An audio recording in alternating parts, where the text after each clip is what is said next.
fluffy bunnies, and rainbows, and puppies, and ice cream. Oh, my joy's gone.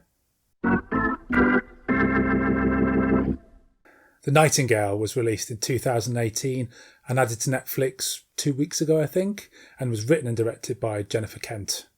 And it stars Aisling Franciosi, Sam Claflin and Baykali Ganambarr.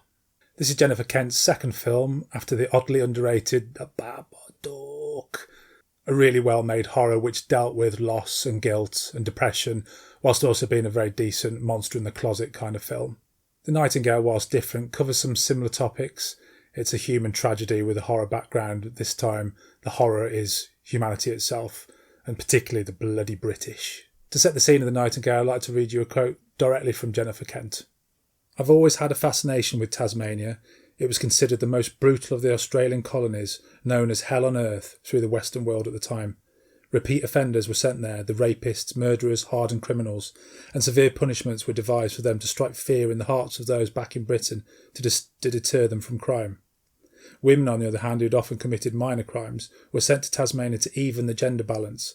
They were outnumbered 8-1. You can imagine what kind of environment that was set up for women. It was not a good place or time for them. And in terms of the Aboriginal invasion, what happened in Tasmania is often considered the worst attempted annihilation by the British of the Aboriginal people and everything they hold dear." Set in this environment in 1825, we follow Claire and her hired Aboriginal guide Billy as they track down a British officer who has wronged Claire in the most unimaginable ways. In an early scene, we see pretty graphically what this officer and other officers do to Claire and her family, and it's incredibly disturbing, very unsettling, very difficult to watch, brutal and violent. You genuinely feel Claire's rage and you want her to succeed in her thirst for revenge. The film often forces you into that same murky world. It makes you think about what you would do if you're in that same situation and makes you think uncomfortable thoughts that you're probably not used to having. And the entire film is consistently hard to watch, brutal and very disturbing and unsettling, but it never feels shocky or exploitative. You feel that these things are real. It's not a true story, but it very well could have been. It's very clear that this place was absolute hell on earth and people suffered incomprehensible horrors. Aisling Franciosi is unbelievable in the lead role as Claire. It's a proper powerhouse performance. She does a really great job of conveying that turmoil of rage and revenge, whilst also dealing with the great gut-wrenching sorrow of loss. You kind of want to give her a cuddle, but you fear she might bite your cheek off. Baykali Ganambarr as Claire's hired Aboriginal guide is also fantastic. He has his own sense of loss, his own rage, his own injustice, because his family has been dealt these horrors as well.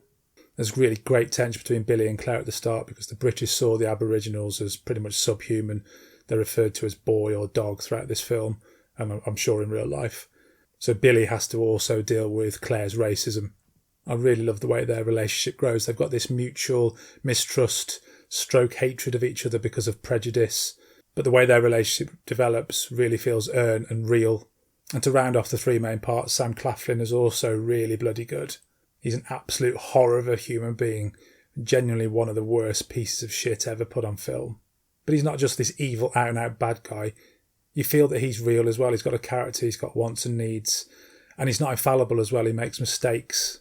He doesn't always gain the upper hand over Claire like most film baddies tend to do. And throughout the film, you're absolutely begging, you're hoping that the writers have found a way to punish this man in the worst way possible. And you're almost coming up with ways you'd do it yourself. This film really makes your mind go dark. The Nightingale looks great. The forest is uncompromising and dense, and there's some really stunning moments of silhouetted, jagged trees against the moonlight. And the whole film feels very authentic. The music, the dialogue, the costumes all feel very, very real. You can tell that the research into this film was meticulous. The language used by the Aboriginals is a language called Palawakani. I hope I've said that right. Apparently a near extinct language and never been seen in a film before. So negatives. It's definitely too long. Could do with a fairly severe trim actually. I think 20 minutes, maybe 15 to 20 minutes.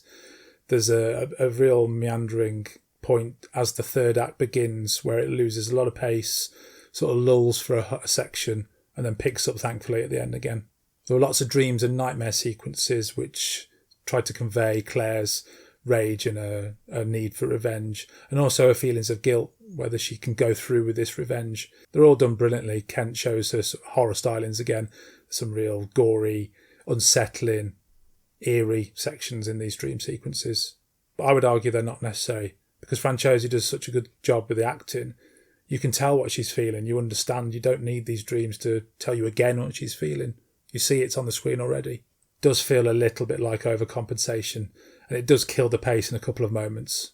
In summary, The Nightingale is unflinchingly brutal, difficult to watch, and a real horror. It's a beautifully made film about a truly ugly period of history between Britain and Australia. Every cast member shines, and though it's a film I'd probably not choose to watch again anytime soon, it certainly left a lasting impression on me. And my score for The Nightingale is 8 out of 10. If you enjoyed this review, please subscribe to the channel. Next up, there'll be a new daddy-daughter review of a film I've been wanting to watch with my daughter for a while, Denis Villeneuve's Arrival. Thanks for watching.